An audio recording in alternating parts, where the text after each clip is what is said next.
আজি ৰাতিপুৱাৰ ভাগতে আহি পৰিছিল এটা অতিকৈ দুখ লগা খবৰ। সেই খবৰটো হৈছে বিধায়ক অখিল গগৈৰ মাতৃ প্ৰিয়দা গগৈ। সেই প্ৰিয়দা গগৈক হয়তো আপোনালোকে অখিল গগৈৰ ভিডিঅ'সমূহ দেখিয়েই আপোনালোকে চিনি পোৱা আৰম্ভ কৰিছিল। আৰু সেই প্ৰিয়দা গগৈ আৰু নাই, বিধায়ক অখিল গগৈৰ মাতৃ প্ৰিয়দা গগৈৰ আজি ৰাতিপুৱা তেওঁৰ দেহাৱসান ঘটে গুৱাহাটীত। তেওঁৰ বয়স হৈছিল মৃত্যুৰ সময়ত ৯৬ বছৰ, 96 বছৰ বয়সত তেওঁৰ দেহাৱসান হয়।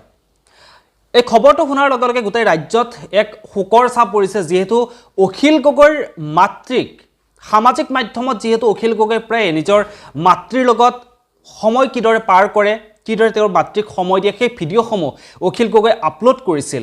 আৰু সেই ভিডিঅ'সমূহ চাই চাই অসমবাসীৰ ৰাইজৰ চিনাকি হৈ পৰিছিল অখিল গগৈৰ মাতৃ প্ৰিয়দা গগৈ।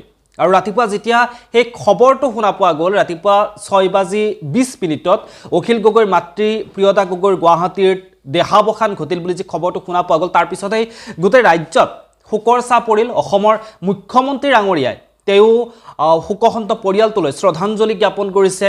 তেওঁৰ আত্মাৰ সদ্গতিৰ কামনাৰ কাৰণে অখিল গগৈৰ মাতৃৰ আত্মাৰ সদ্গতিৰ কামনাৰ কৰিছে হিমন্ত বিশ্ব শৰ্মা ডাঙৰীয়াই। এতিয়া কথাটো হ'ল, এই কথাখিনি ইমান এটা সামৰি যদি আৰু আনফালে যদি চাবলৈ যাওঁ, অখিল গগৈ আৰু অখিল গগৈৰ মাতৃৰ যি সম্পৰ্ক, সেই সম্পৰ্কটো আপোনালোকে যদি এবাৰ চাই, এক সুন্দৰ মাতৃ পুত্ৰৰ যি তেওঁলোকৰ মৰমৰ যি নিদৰ্শন, সেই নিদৰ্শন আপোনালোকে দেখিবলৈ পাব।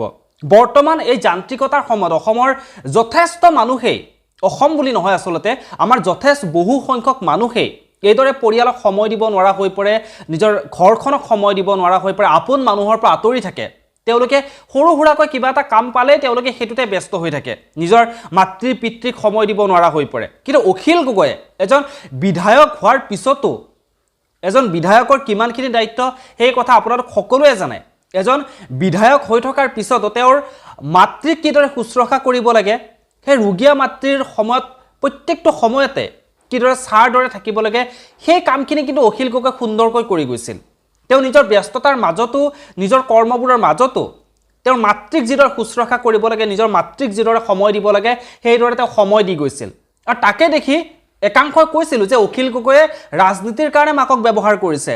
অখিল গগৈ একো নাপালে, উপায় নাপালে মাককে ওৰ পৰা তোৰ, তোৰ পৰা তোৰ টানি লৈ ফুৰে, এনেধৰণৰ মন্তব্যসমূহো দিয়া দেখিবলৈ পোৱা গৈছিল। কিন্তু এই অখিল গগৈয়ে নিজৰ মাতৃক কিদৰে শুশ্ৰূষা কৰিছে, কিদৰে ৰোগীয়া অৱস্থাত সেই মাতৃগৰাকীৰ কাষত আছে, দেখি কিন্তু সঁচাকৈ খুব ভাল লাগিছে। আৰু শেষৰ সময়খিনিলৈকে অখিল গগৈয়ে মাতৃৰ শেষৰ সময়খিনিলৈকে তেওঁ যিমানখিনি পাৰে তেওঁ চেষ্টা কৰিলে আৰোগ্য কৰিবৰ কাৰণে, কিন্তু নিয়তিৰ নিয়ম যিহেতু যাবই লাগিব। গতিকে তেওঁৰ দেহাৱসান হ'ল আজি ৰাতিপুৱা ৬:২০। গতিকে অখিল গগৈৰ এই ভিডিঅ'সমূহৰ পৰা, যিসমূহ ভিডিঅ' তেওঁৰ মাতৃৰ লগত বনাইছিল, সেই ভিডিঅ'সমূহৰ পৰা আমাৰ বহু মানুহেই বহু শিকিবলগীয়া আছে, বহু জানিবলগীয়া আছে।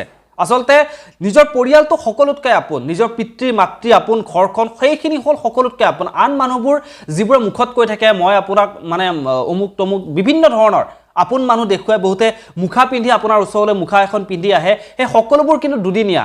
আপোনাৰ একমাত্ৰ যদি কোনোবা আপোন বুলি ক'বলৈ হয় আপোনাৰ ঘৰৰ পৰিয়ালৰ মানুহখিনিহে আপোন। সেই কথাখিনি অখিল গগৈয়ে বুজি পাইছিল, আৰু সেইবাবে অখিল গগৈ নিজৰ মাতৃৰ শেষৰ সময়খিনিতো একেলগে আছিল, কাষতে আছিল। বহুতে বহু কথাই কৈছিল, ৰাজনীতিৰ কাৰণে মাকক ব্যৱহাৰ কৰা, এনেধৰণৰ মন্তব্যও দিয়া দেখিবলৈ পোৱা গৈছিল। কিন্তু সেই অখিল গগৈয়ে সেই কথাবোৰক গুৰুত্ব দি প্ৰত্যেকটো সময়তে মাতৃ শুশ্ৰূষাতে ব্যস্ত হৈ পৰিছিল অখিল গগৈয়ে। নিজৰ কামবোৰ কৰি, যিহেতু নিৰ্বাচন হৈ গ'ল, আপোনালোকে গমে পায় নিৰ্বাচনৰ সময়ত কিমান ব্যস্ত হৈ থাকিব লাগে।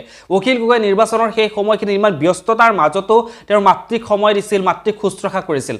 সঁচাকৈ চেলুট। আৰু অখিল গগৈৰ মাতৃৰ আত্মাৰ সদ্গতি কামনা কৰিলোঁ, আৰু ভিডিঅ'টোৰ পৰা ইমানতে বিদায় লৈছোঁ। পুনৰ লগ পাম, ধন্যবাদ।